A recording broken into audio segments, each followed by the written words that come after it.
This is my new friend, and he has a cat, and I haven't actually named either of them yet, so that's a problem.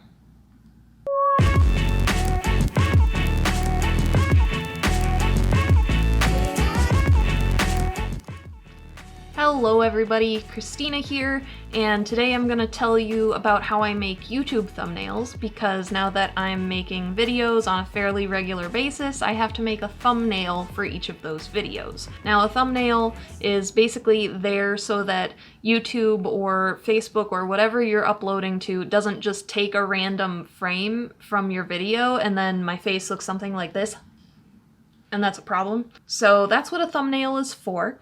And we're gonna just start with a blank canvas in Adobe Photoshop.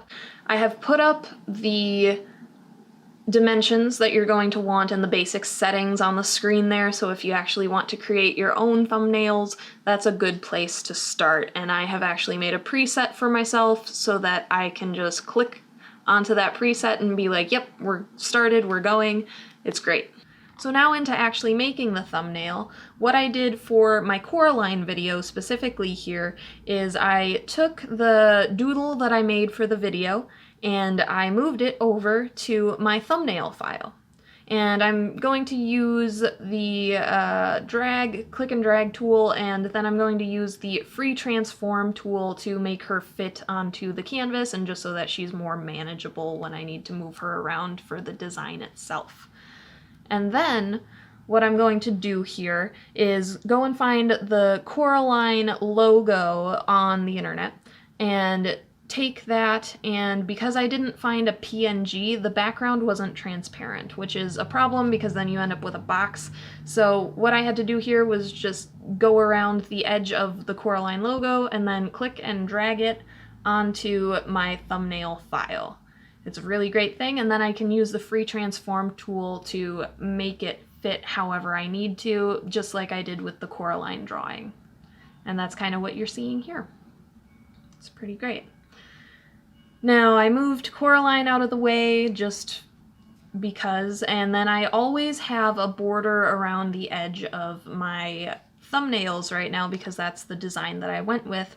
Now, I had to go out and find my UB Draws logo file because I used the blue and the yellow from the logo to make the border outline. And you can kind of see how I'm changing the color, I'm changing how thick it is, etc., etc.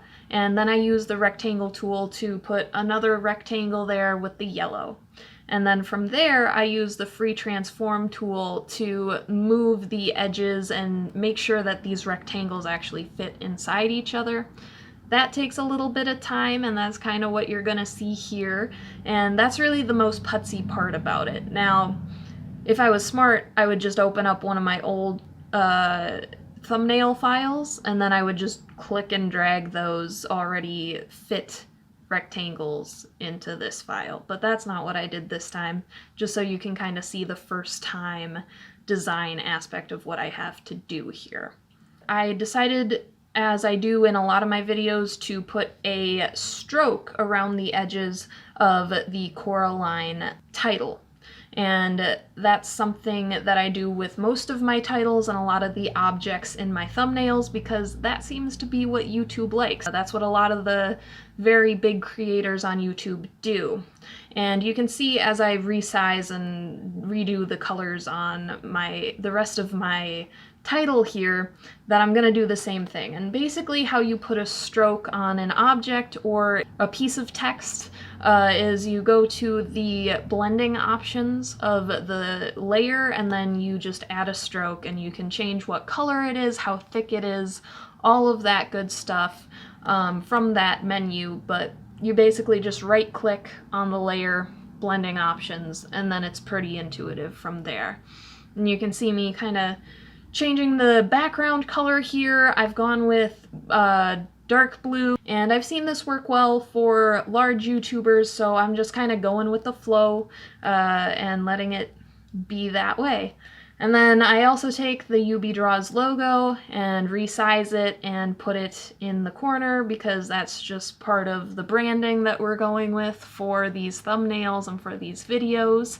Hopefully there will be more types of videos coming out soon that will kind of tie in the logo with everything else. And then with this one in particular, I felt like there was a there was a lot of flatness in the background. So I kind of just drew in the background with a darker pen to make a little bit more dimension, if that makes sense. And then I looked at it and I was like, this isn't very balanced. There needs to be something on the right-hand side of everything. And so I went out and took my phone and I took a picture in front of my green screen. So we take the phone and then, oh, whoa, my computer's doing something. Whoa, that's supposed to be there, but I don't like it. I don't, How are you? How's your day?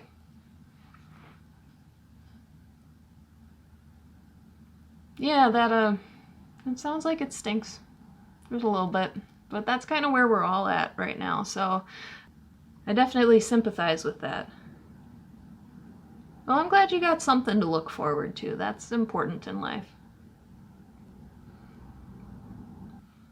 This is gonna take a bit, but it's alright. Life is good. It's pretty hot in my apartment today, but I'm doing a lot of shooting, so I can't really have a fan running, which is unfortunate, but at least I'm healthy and working and all of that good stuff. And I got a lot of projects that I'm doing, especially today. It's the weekend, so I'm spending time on cleaning and doing all of the good things in life and just making the world go around, and that's about it. Remember to love each other and be nice and empathetic and patient because the world needs it right now. Well, I'm glad we had this chat. We're gonna move on now to taking that photo that I took on my phone, and we're going to, much like I did with the Coraline logo, just use my tools to go around the edge of my existence and kind of clean that up. Sometimes hair is a little bit tricky, so we're just gonna take our tools and make sure that that's fairly cleaned up. And it might take a couple of minutes. That's kind of how these things work, and I wasn't too terribly particular with this one.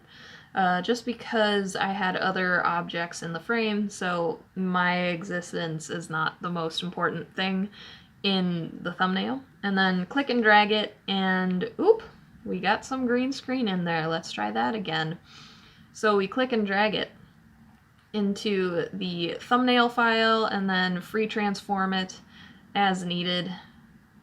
And you can see me just kind of adjusting where my face sits based on where the title is. It's pretty important not to encroach on things. And now we're just gonna kind of try to adjust the colors in there because I noticed that the green screen made my hair look really green, but I'm very bad at color correcting. I'm just gonna put that out there. I'm bad at audio, I'm bad at color correction, and that's just part of my life. So we're gonna see me play with things a whole lot here and try to make sense of how colors work in the world based on my rudimentary knowledge of the color wheel. And it's not gonna go great. I think I ended up just bailing on the color correction thing pretty early on and just decided it wasn't worth my time a whole lot and just kind of adjusted some of the green around the edges and left it at that, which is perfectly fine. Your thumbnails do not need to be the perfect works of art that the rest of your life is. That was sarcasm, in case you didn't notice. So yeah, that's color correction 101 as taught by Christina. Alright, and now we're gonna move into doing the stroke on my face, and then just cleaning it up because sometimes you have little pixels out there in nowhere land that you just need to erase, and that's what I'm doing around the edge as well, is just erasing the image so that the white stroke doesn't bleed out around the edge of the thing. And then I save the file where I need it to be saved. I close out the rest of my files, and basically that's the end. And now you can see a couple of my other thumbnails that I've made just to kind of show you that the same elements are present in each. The border with 2 colors, the UB Draws logo, the text with a white stroke around the edge, and then my face or whatever might be on that thumbnail also has a white stroke around it. And you can see that I'm playing with backgrounds, I'm playing with some other elements that might go into thumbnails in the future, but other than that, that's basically how you make a YouTube thumbnail, or at least how I do it. There are probably much better ways because I'm very self-taught, but I'm confident in this one and I'm gonna keep using it. So if you guys have any thoughts, ideas, comments, questions, hopes, dreams, musings, put them in the comments. And also, we still need to name this fella and his cat, and we will talk about it next week.